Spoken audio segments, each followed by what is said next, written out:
Thank you, Speaker. I was moved by this last speech.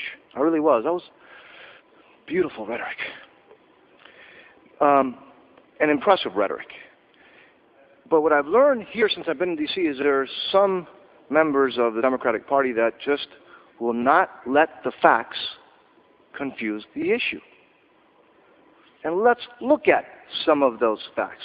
You see, there is a huge difference. I agree with the gentleman from New York who just spoke on that issue. There's a huge difference between the two parties. And these are the facts.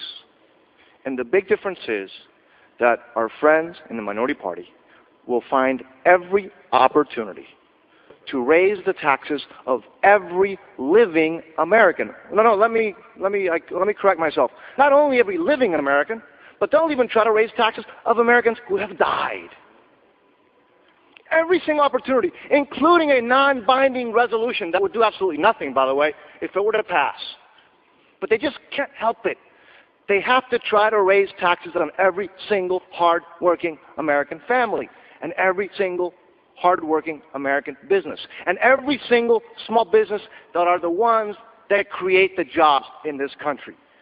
This resolution would raise taxes by almost $19 billion, with a B, billion dollars in just 2005. It would increase spending by $14.2 billion next year. And according to the Joint Committee on Taxation, this resolution, again, which is non-binding, would be equivalent to a tax increase of 4.62 on those who, families and those small businesses in the country.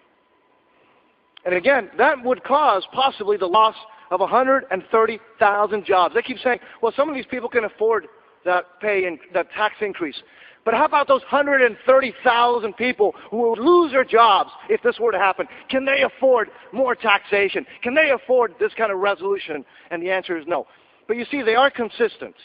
The Democrats are consistent. I have another 30 seconds. Thank you. They're consistent because they offered 3 amendments to the Republican budget that would have raised taxes by over $100 billion.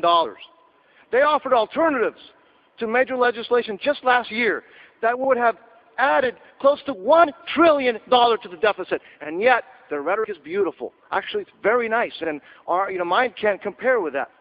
But you see, this is just right out of the pages of Senator John Kerry. Raise taxes, increase spending, decrease the family budget in order to grow the federal budget, in order to hire more bureaucracy, more bureaucrats up here. American families and American small businesses don't need more taxes. American families don't need more bureaucrats, more money taken out of their hard-earned pockets to send it to D.C. It's their money. It's not government's money. What they need is to continue growing this economy. The way to do it, and it has been proven, is cutting taxes. Cutting taxes like we've done. That's why the economy is doing well. We don't need tax increases on every American. What we need is to, again, continue to have sound fiscal policy. I yield back. Thank you.